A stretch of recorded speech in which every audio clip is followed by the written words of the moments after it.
Hi guys, this is Anagha and welcome to my kitchen. With October rolling in, the festival season starts. First there's Diwali, then Thanksgiving, and then Christmas. A lot of gatherings with family and friends, and of course a lot of food. I like to make homemade gifts for my friends and share it at the holiday time. And yesterday we had a cookie swap meet and I gave these masala bottles filled with my homemade spice mix to my friends, and I'm really hoping that they cook with it and enjoy it.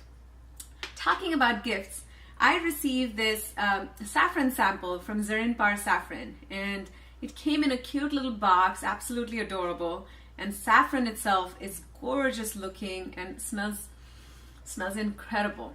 You guys know how much I love saffron. Even my Instagram handle is Saffron Touch. So I thought, why not make a recipe using this beautiful saffron?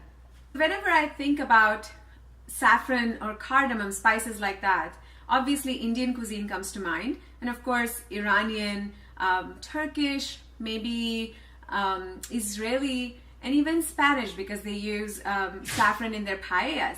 But as I was doing research on saffron and cardamom, by the way, I love to do research on food, you know, where the ingredients come from, what their origin was, and it's just absolutely fascinating. So anyway, so talking about saffron, I was very surprised to find that this set of countries uses both saffron and cardamom in their baking and desserts. So today's recipe comes from those Scandinavian countries. So in the countries like Norway or Sweden, they celebrate 13th of December as St Lucia Day. St Lucia, who was a martyr saint, she came from Sicily to these Scandinavian countries. Her life is celebrated on this day. And this dish that we're making today, St Lucia buns, are a must-have for that celebration. These buns are made by the eldest daughter in the family and served to the rest of the family for breakfast. I thought that was an amazing tradition. So today we are making St Lucia buns using the saffron and cardamom. Let's see what we are going to need.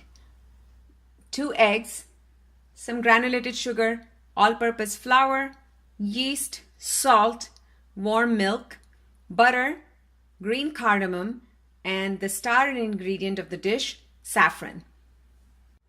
I've peeled the cardamom pods and made it into a powder. I've also crushed the saffron strands and into a powder. We will mix some warm milk into this yeast and set it aside. We'll add the ground saffron to the milk, ground cardamom. We've added the ground cardamom and ground saffron to the warm milk and giving it a quick whisk.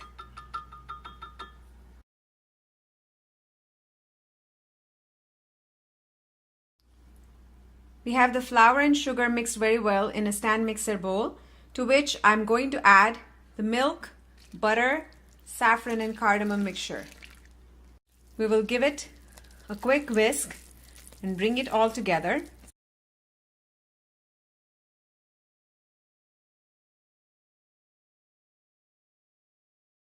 Almost come together.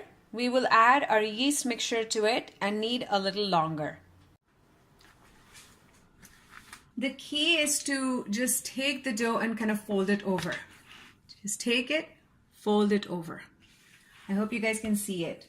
I'm not using any additional flour.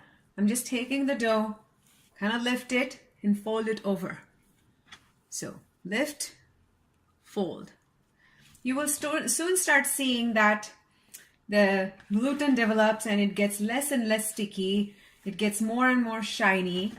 And that's how you know that the dough is ready.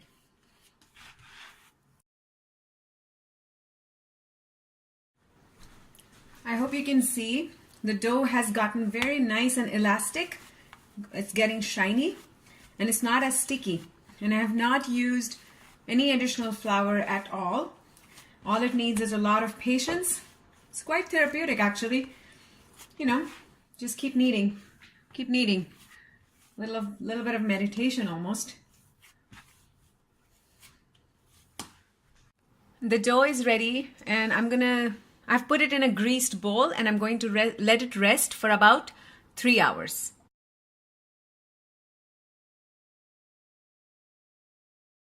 The dough stayed in the fridge overnight. I've taken it out and let it rest and come to room temperature. I've divided that into smaller pieces like this. I'm going to roll it into about a little over a foot long rope, flatten out the rope, and then shape it into buns like this. Now, I know we had added saffron in the dough, but I feel that to get a pretty color, I like to brush it with some saffron water. And that is what I have here. And it's basically crushed saffron with some warm water. And I'm going to use it to brush my dough while they proof.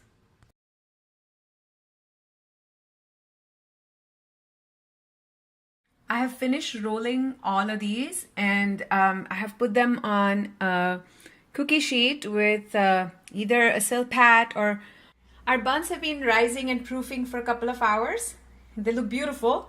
I'm going to now brush them with an egg wash, which I've made using 1 egg, a little bit of water, a little bit of saffron water, and top it with some raisin and some pearl sugar. All right, I've finished getting our buns ready for the oven. I will bake them at 390 degrees Fahrenheit for about 10 to 12 minutes. All right, so here we have our St. Lucia buns. Beautiful saffron hue and amazing cardamom flavor. The kitchen smells really wonderful. I love the shape of these buns as well. I think I'm going to make this my family tradition to serve it at the holiday breakfast table. I hope you guys like this recipe, and I hope you give it a try at home. It was awesome having you guys in my kitchen. It's always fun to have you here. I'm glad you stopped by. I hope you like the recipe. If you like my channel, please don't forget to subscribe and hit that like button. But more important than that, please give me your feedback and comments. It's always greatly appreciated. So I hope to see you again in my kitchen. Until next time, keep cooking, keep eating good food. Adios.